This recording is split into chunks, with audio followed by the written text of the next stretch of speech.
কাঁচা ছোলা দারুণ পুষ্টিগুণ সম্পন্ন একটি খাবার। তাই অনেকেই সকালে ভেজানো কাঁচা ছোলা খেতে পছন্দ করেন। ভেজানো কাঁচা ছোলা আমাদের শরীরের নানাবিধ উপকারিতা সাধন করতে সক্ষম। সকালবেলা প্রথম খাদ্য হিসেবে ভেজানো কাঁচা ছোলা খাওয়া ভুলের কিছু নয়, বরং এটি খাওয়া বুদ্ধিমানের কাজ। ভেজানো কাঁচা ছোলা খাওয়ার পর আপনি যদি 3 ধরনের খাবারের মধ্যে যে কোনো একটি খাবারও ভুল করেও খেয়ে থাকেন, তাহলে আপনার তৎক্ষণাৎ মৃত্যু হতে পারে। বন্ধুরা, আজ আমি আপনাদেরকে জানাবো ভেজানো কাঁচা ছোলা খাওয়ার পর কোন ধরনের খাবার কখনোই খাওয়া উচিত নয়।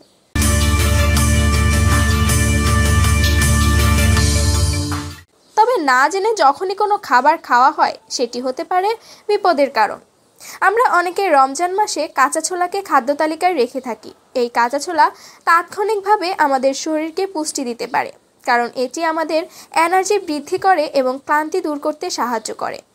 আবার রমজান মাসে বা অন্যান্য দিনে কাঁচা ছোলার পাশাপাশি 1 গ্লাস খাঁটি দুধ না রাখলে কিন্তু হয় না। কাঁচা ছোলা এবং দুধ একত্র হয়ে আমাদের পেটে গন্ডগোল তো করতেই পারে, এমনকি বিষক্রিয়া পর্যন্ত ঘটাতে পারে। কাঁচা ছোলা এবং দুধ দুটোই উচ্চ প্রোটিন সম্পন্ন খাবার, আর এই দুটো খাবারই আমাদের শরীরে অনেক উপকার সাধন করতে পারে। কিন্তু কাঁচা ছোলা এবং দুধ একত্রে খাওয়া যাবে না।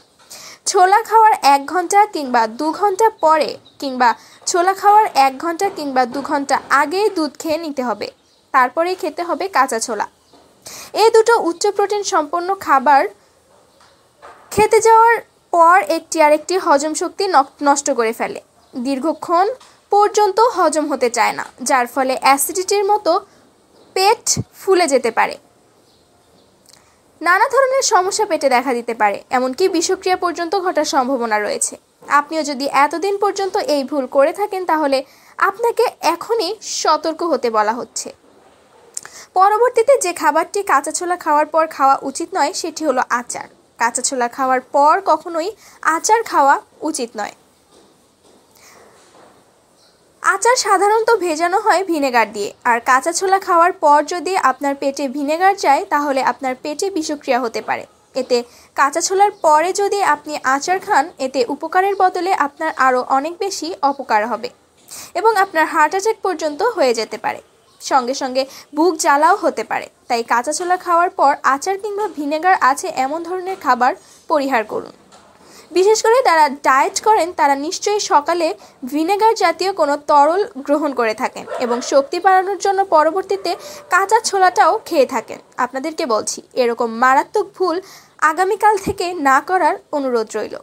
সর্বশেষ এবং তৃতীয় যে খাবারটি কাঁচা ছোলা খাওয়ার পর খাওয়া যাবে না, সেটি হচ্ছে করলা।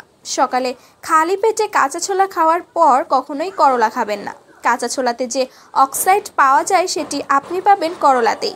কাঁচা ছোলাতে যে পরিমাণ অক্সাইড পাওয়া যায়, করলাতে তার চেয়ে অনেক বেশি পরিমাণ অক্সাইড আছে। তাতে করে শরীরে তা প্রবেশ করার পর মিলেমিশে বিষক্রিয়া সৃষ্টি করে। এতে বিষক্রিয়া খুব ধীরে ধীরে কাজ করবে এবং পরে গভীর একটি অসুখের সৃষ্টি করবে আপনার শরীরে। সেই অসুখটি হওয়ার পর আপনি নিশ্চয়ই ভাববেন যে আপনি এমন কি ভুল করেছেন যে আপনার এত বড় একটি অসুখ হলো। আপনার ভুল এখানেই। আপনি যদি কাঁচা ছোলা খাওয়ার পর করলা, দুধ কিংবা ভিনেগার জাতীয় কোনো খাবার গ্রহণ করেন, তাহলে আপনার শরীরে বড় ধরনের রোগ সৃষ্টি হতে পারে।